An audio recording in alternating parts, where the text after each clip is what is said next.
கர்த்தருடைய பரிசுத்த நாமத்திற்கு மகிமை உண்டாவதாக. ஆண்டவராகிய இயேசு கிறிஸ்துவின் நாமத்தினாலே இந்த புதிய நாள் உங்களுக்கு ஒரு ஆசீர்வாதமான நாளாக இருப்பதாக. இந்த நாளுக்கான கர்த்தருடைய வார்த்தை உபாகமம் 5ஆம் அதிகாரம் 29வது வசனம். அவர்களும் அவர்கள் பிள்ளைகளும் என்றென்றைக்கும் நன்றாயிருக்கும்படி அவர்கள் எந்நாளும் எனக்கு பயந்து என் கற்பனைகளையெல்லாம் கைக்கொள்வதற்கேற்ற இருதயம் அவர்களுக்கு இருந்தால் நலமாயிருக்கும். ஆமென். ஆண்டவர் இந்த வார்த்தையை சொல்லுகிறார் பாருங்க. நம்ம எல்லாருக்குமே நம்ம இந்த பூமியில் என்ன செய்யணும், நல்லா இருக்கணும் அப்படிங்கிற எண்ணம் நம்ம எல்லாருக்குமே உண்டு. நாமும் நம்முடைய குடும்பமும் நம்முடைய பிள்ளைகளும் கர்த்தருக்குள்ளேயும் நல்லா இருக்கணும், இந்த பூமியிலேயும் நல்ல ஒரு வாழ்க்கை வாழணும் அப்படின்னு சொல்லி நம்ம ஆசைப்படுவோம்.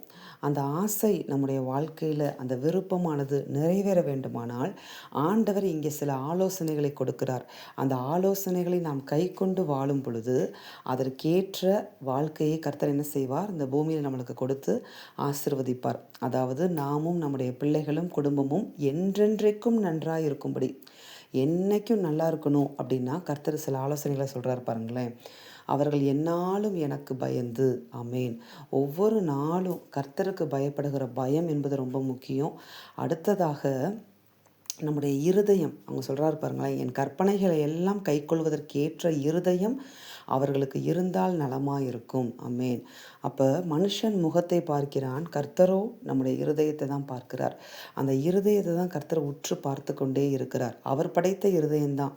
ஆனால் அந்த இருதயத்துக்குள்ளாக ஆண்டவர் நம்மளுக்கு என்ன கொடுத்துருக்கிறாருன்னு பார்த்தீங்கன்னா, செல்ஃப் வில் அப்படிங்கிறத ஆண்டவர் கொடுத்துருக்கிறார். அந்த சுய சித்தத்தின்படி நம்ம ஆப்ரேட் ஆகிறோமா, இல்லை கர்த்தரை ஏற்றுக்கொண்டதுக்கப்புறம் கர்த்தருக்கு கீழ்ப்படிஞ்சு கர்த்தருக்கு பயந்து அவர் நமக்கு சொல்லி கொடுக்குற காரியங்களை கை கொண்டு கீழ்ப்படிந்து அப்படிப்பட்ட இருதயத்தோடு வாழ்கிறோமா அப்படிங்கிறதை கர்த்தர் பார்த்து கொண்டே இருப்பார்.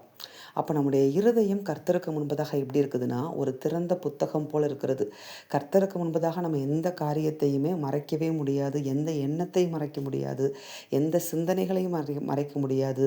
எல்லாமே நம்முடைய நினைவுகள் முதற்கொண்டு அவருக்கு முன்னாடி தோற்றமாய் அப்படியே போய்கொண்டே இருக்கும்னு வேதம் சொல்லுகிறது.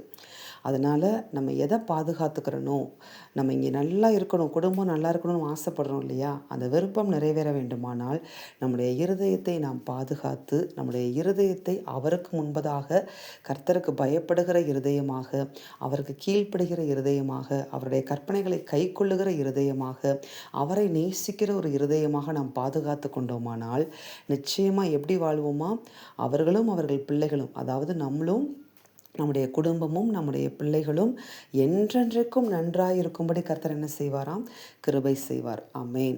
அதனால் இந்த வார்த்தையை நம்ம இந்த நாளில் கேட்டிருக்கிறோம். இந்த வார்த்தையை கேட்டிருக்கிற நாம் நம்முடைய இருதயத்தை கர்த்தருக்கு முன்பதாக திறந்த புத்தகமாக நாமும் வைத்து, நம்ம ஏதாவது தவறு செய்தோம்னா கூட ஆண்டவர்கிட்ட போய் உடனே மன்னிப்பு கேட்டு அவரோடு ஒப்புரவாகி அவரோடு இருக்கிற உறவை சரி செய்து கொண்டு அவருக்கு பயந்து அவருக்கு கீழ்ப்படிந்து இந்த பூமியில் எந்நாளும் வாழ்வோமானால் எந்நாளும் என்றென்றைக்கும் நாம் நன்றாயிருக்கும்படி கர்த்தர் நம்மை நம்முடைய குடும்பத்தையும் ஆசிர்வதிப்பார். நாம் செபிப்போமா. எங்கள் அன்பின் பரலோக பிதாவே, நீர் கொடுத்த அந்த வார்த்தைகளுக்காய் உமக்கு கோடி ஸ்தோத்திரம் அப்பா. இந்த வார்த்தையின்படி நீர் எங்கள் ஒவ்வொருவரையும் ஆசிர்வதியும்.